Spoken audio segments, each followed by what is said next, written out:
लेकिन अभी आज की बैठक में ये ध्यान में आया कि उनकी डिमांड और सरकार की स्थिति इसमें काफ़ी दूरी है और एकदम ये रिजॉल्व होने वाला नहीं है। ब्याज की सब्सिडी भारत सरकार किसानों को देगी। 1 लाख करोड़ का इंफ्रास्ट्रक्चर फंड अभी आत्मनिर्भर भारत पैकेज के अंतर्गत घोषित किया गया है। उसका क्रियान्वयन प्रारंभ हो गया है।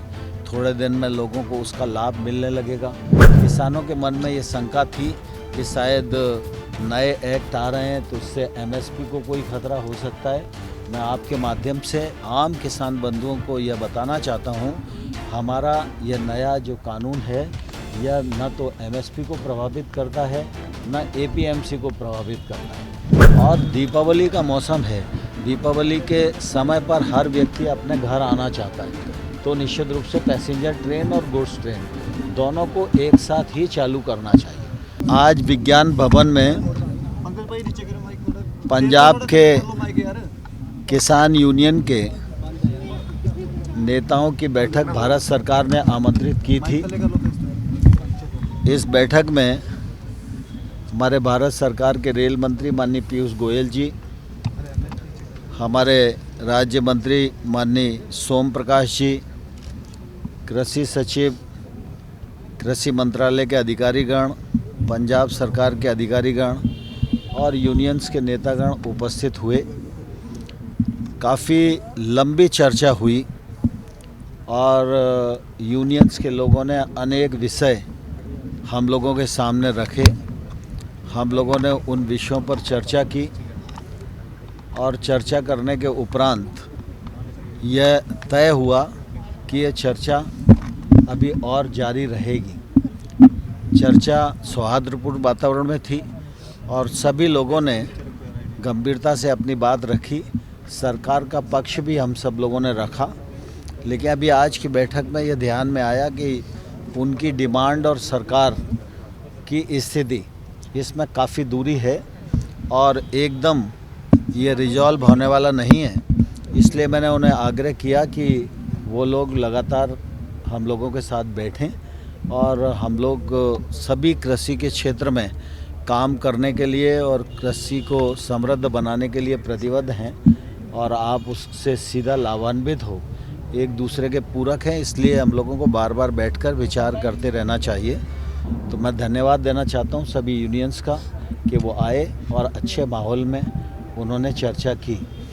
हम लोगों ने उनको यह भी बताया कि नरेंद्र मोदी जी के समय में कृषि के क्षेत्र में काफ़ी व्यापक तरीके से काम हुआ है और कृषि के क्षेत्र में जो बाधाएं अनुभव की जाती थी उन बाधाओं को भी दूर किया है। जहां फंड्स बढ़ाने की ज़रूरत थी वहां फंड्स भी बढ़ाए हैं। जहां संस्थागत काम करने की आवश्यकता थी वहां संस्थाएं बढ़ाई हैं। जहां योजनाओं की आवश्यकता थी वहां योजनाएं बढ़ाई हैं और जहां कानून बनाने की और बदलने की ज़रूरत थी तो कानूनी रूप से भी रिफॉर्म किए हैं। जैसे एमएसपी बढ़ाने का काम नरेंद्र मोदी जी के समय में हुआ।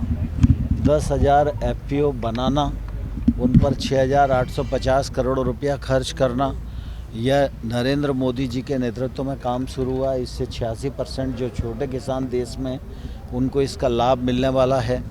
कृषि के क्षेत्र में जो निजी निवेश नहीं पहुंच पा रहा था गांव तक और उसके कारण गांव के पढ़े लिखे बच्चों को रोज़गार के भी अवसर उपलब्ध नहीं हो पा रहे थे और कृषक भी इंफ्रास्ट्रक्चर का उपयोग नहीं कर पा रहा था। तो इसलिए एफपीओ बनाने की बात जो की है उससे छोटे किसान को बहुत लाभ मिलेगा और किसान महंगी फसलों की ओर आकर्षित होंगे।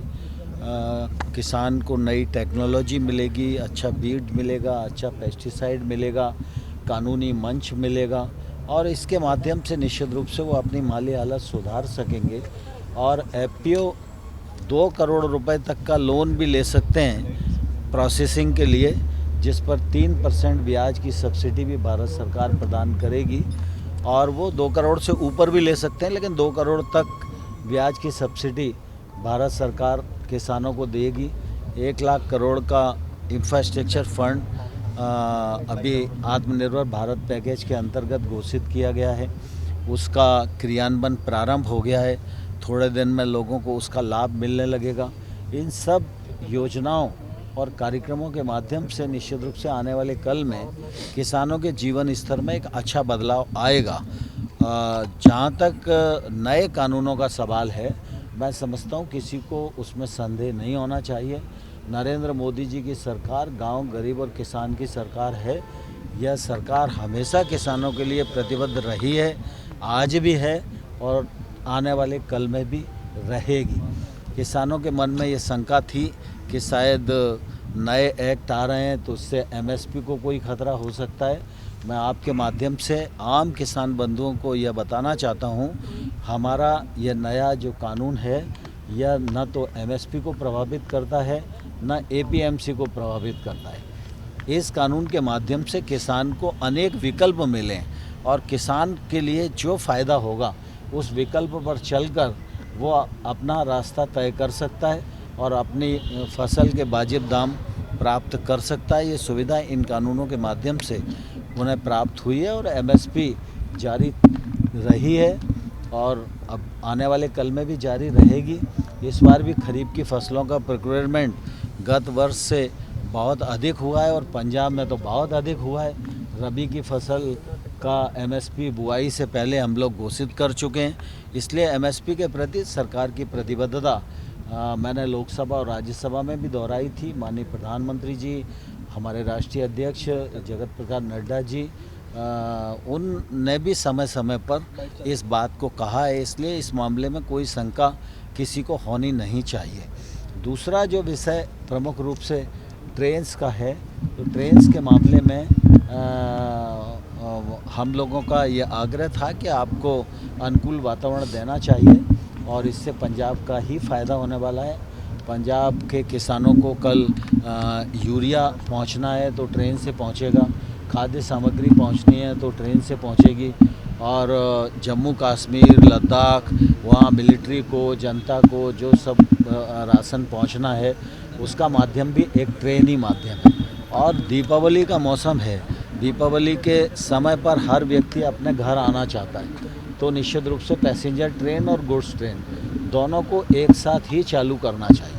उन लोगों का मत था कि एक ही ट्रेन चालू हो, लेकिन हम सब जानते हैं कि रेलवे डिपार्टमेंट हो या दूरसंचार मंत्रालय हो, ये ऐसे मंत्रालय हैं कि ये कोई राज्य सरकार या किसी व्यक्ति या किसी संस्था के कहने से नहीं चलते। इनका देशव्यापी ऑपरेशन है और इनको पूरे देश में अपनी गतिविधियों को संचालित करना है। इसीलिए किसी व्यक्ति विशेष के कारण से ये होगा और ये नहीं होगा, ये यहाँ माल पहुँचेगा और यहाँ नहीं होगा, ये पैसेंजर जाएगा और ये नहीं जाएगा, इसको कोई व्यक्ति तय नहीं कर सकता। हिंदुस्तान में हम डेमोक्रेटिक कंट्री में रहते हैं, लेकिन रेल मंत्री जी आज पूरे समय रहे, चर्चा को उन्होंने सुना, उन्होंने आग्रह भी किया और उन्होंने कहा है कि जैसे ही आप अनुकूल वातावरण दोगे तो पैसेंजर और गुड्स ट्रेन दोनों तत्काल शुरू कर दी जाएगी। केंद्र सरकार उसके लिए पूरी तरह तैयार है। E5 चैनल पंजाबी हुणे सब्सक्राइब करो, बेल आइकन पे क्लिक करो।